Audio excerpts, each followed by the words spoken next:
So that is your P wave, your atrial depolarization. Your R2R is your ventricular depolarization. So a normal ECG should be in sinus rhythm. When we talk about sinus rhythm, the heart rate should be 60 to 100. Because when we talk about sinus rhythm, we consider that the depolarization or the impulse conduction comes from your sinoatrial node before it travels into the Purkinje disc system. So normally that should be within 60 to 100. So anything below that or beyond that, that's already abnormal. So this is the first step. You have to know the rhythm. So is the rhythm normal or not? So when we talk about a perfectly normal sinus rhythm, it should be that the A to A is equal and the B to B is equal. So if you measure this one to this one, that should be equal, and this one to this one, and to that one should also be equal.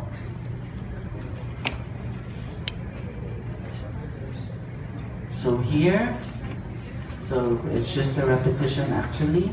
So it should be that the P waves should always be followed by a QRST wave to be able to say that that rhythm is a normal sinus rhythm.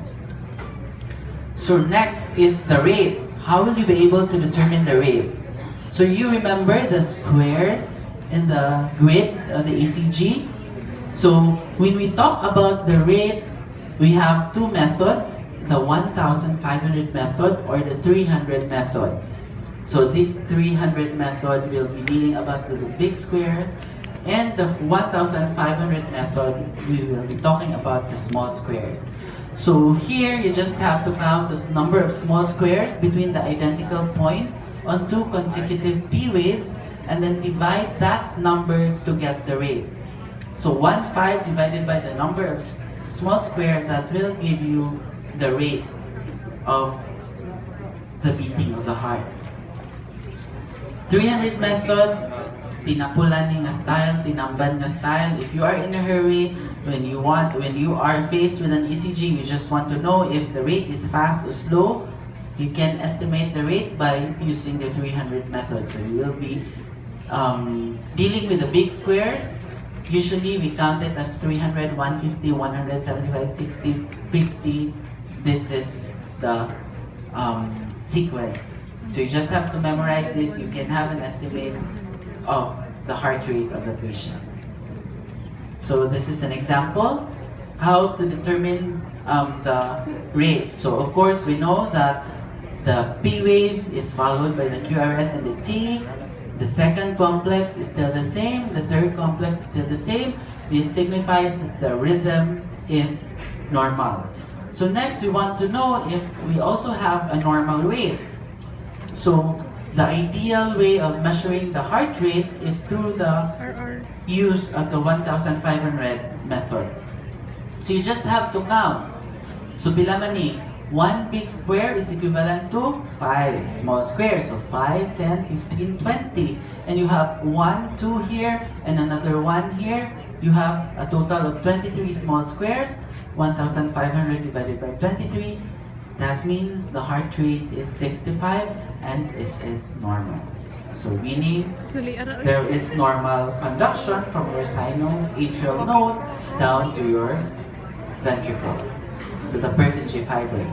So another method is the 300 method. So you just have to look at the number of big squares. So from the R wave, you count the number of big squares. So first big square is 300, 150, 175. After 75 is 60, so more or less between 60 to 70. So you can estimate. Okay, so yun ra. Di paglagyan ng 350 ay. Basta, you just have to think of the two methods in determining the heart rate. If you want to be accurate, think of the 1,500 naman. That's more accurate compared to your when you talk about the small squares. So this is just the same. Okay.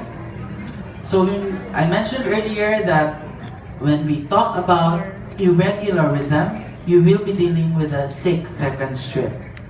So not this one, but if sometimes magod the ECG tracing kanang karaan bitaw kay short ang ilahang complexes nga makuha, like 2 or 3 beats only. So sometimes it cannot reach a 6-second strip. So you might use the 3-second strip if you cannot have it. Kay kanang tinaas bitaw nga ECG, if you happen to see a long strip of ECG, more often than not, if you just let the machine record for it, you do not do it manually, then you cannot have a 6-second strip. That is more accurate compared to this. But if you use the 3-second strip, the rate per minute is equal to the number of complexes times 20. So here 1, 2, 3, 4, 5, 6 times 10 approximately. And for the 6-second strip, you multiply it by 10. So this is a 3-second strip. 1, 2, 3, 4, 5, 6 times 20. So meaning patient has an abnormal rate. So it's more than 100. And because take note, diba, irregular man, the R wave here is longer compared to the R wave here. So when you have an irregular rhythm, you make use of a 6-second strip or the 3-second strip. So what is advisable is the 6-second strip. And if you do the Tinamban style, 1, 2, 300, 150, this is 100, so it's more than 100 but less than 150. So ma-confirm rin mo ang imuhang rate. How about this one? 1, 2, 3, 4, 5, 6. This is a 6-second strip. So how many complexes are there? 7. So this is approximately 70 beats per minute. So this is how you report it. Next is you determine the axis.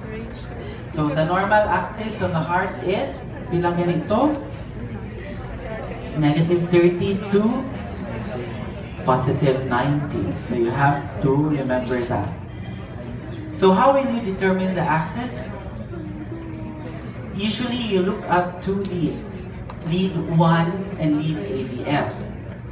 So normal axis, there should be a positive deflection in your lead 1 and another positive deflection in your AVF. When we talk about left axis deviation, meaning your heart is more or less deviated to the left, so you will see a positive deflection in your lead 1 and a super negative deflection or negative deflection in your AVF. If you talk about right axis deviation, the deflection is negative in your lead 1 and positive in your AVF, and if it's indeterminate, more or less 0. So you cannot determine if the axis of the heart is normal, is it in the left or in the right. So how are we going to do this? Okay.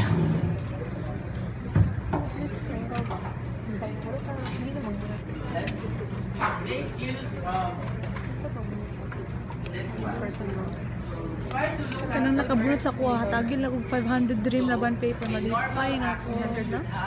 Kanang 500 pages kanang isang pang barin, ban paper na short. Wala na ko'y pang notes. So, pwede actually nandun na siya. Sorry. Kasi ako tinong. Bilang. So, of course, kabagan lang, positive siya. Positive, positive. But where particularly is it located? Is it located somewhere 45 degrees or somewhere in the 0 degree? So, kabantay mo ka. So, you just have to make a graph.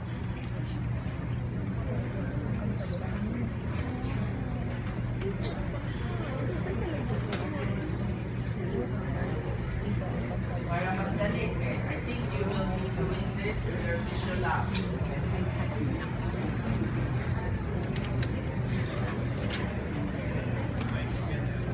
So, you will have a script in your ECG.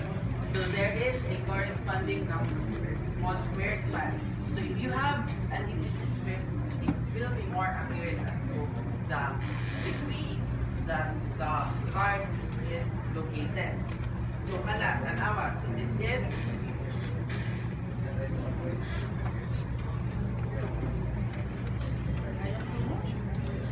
what is this? Yeah. So, positive, this is the positive. ECG This is the positive, right? This is PQRS. If you remember the first figure, the figure that was presented earlier. So, when talk about axis, so you just have to count the number of small squares. So, in lead 1, bilang man din? 5, 10, 15, 21, 16, mga approximately 17. So, kung mag-count kung axis, para mas ma-determine na ideally ka na pumunta ka ay ka na equal calibration of your graph. So, just count 5, 10, 15, 20. So, 17 approximately na-adili. So, that is your lead 1. ABF is still positive. So, you will count going downward. 5, 10, 15, 20. So, bilangan na siya. More or less the same. The 17. So, asa man sila mag-lead? So, your heart is bilangan niya approximately 45. Okay, so that's how you determine the axis. So, this is your negative 30. This is your positive 90. So, does it fall between the normal axis? Yes. So, you have to remember on each 1 and ABM for you to know the axis of the heart. So, just an approximate number. Number 2. Diba? We mentioned earlier that you can have a perfect, everything that is located or that is deflected upwards. But there are times that you can have negative deflections. So how will you do that? So you have to determine if the overall deflection is located is positive or not. So, why problema dili? Kay, bilang na, 17, wala kay downward deflection. So, all you have to do is plot. So, we plot it here. You have an upward downward deflection in your ABF. So, how are you going to do that? So, kung hindi mo lang i-plot, bilang man ang positive deflection. 5, 6, 7. So, 7. Mani, mag-undid ko ano, sabot. Pero you have negative deflection. Di ko deflection da. Ha? 13. So, 5, 10, so around here. Ang 13, but hindi nga na pag-count na kahit sa mga yung 1 sa pagka-point. Diba? So, of course, you count 13 from here. Or, so, bilang na 7. 7 plus 5. 12. So, 13. So, nakaragay siya diri. So, imong i-summate ang both positive and the negative deflection. Kay, ayaw makaibaw ka, normal ba din ang axis? So, expression, asa man ni, question mark.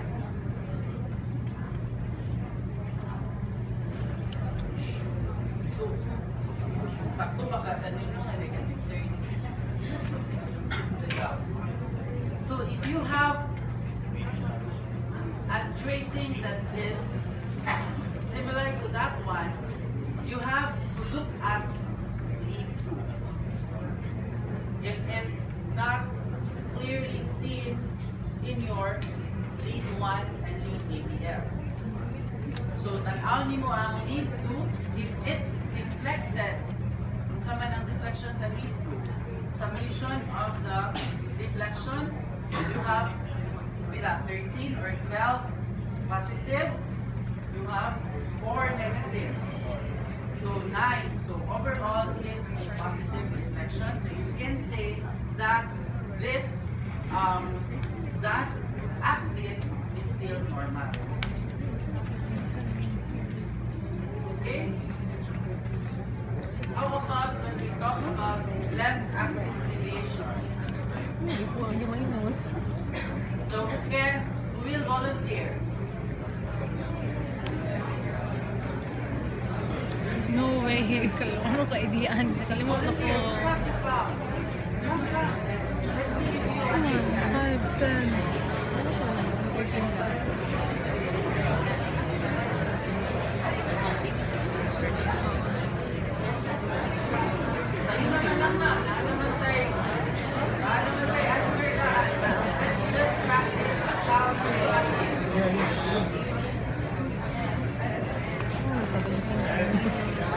Ito, guess pagka 17. Sa right siya una ni Pasa?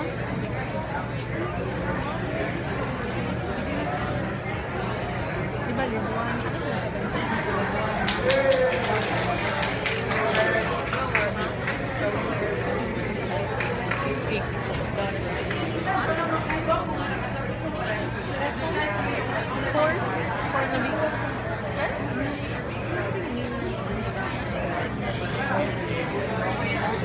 Ano siya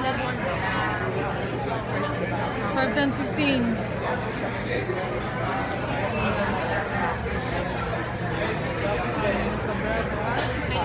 Basta you have to remember that when you talk about the axis, you think of two leads, and if the two axes are the two leads, your 1 and AVF are not, you cannot really conclude that it's in the normal axis, then you can take a look at the lead 2.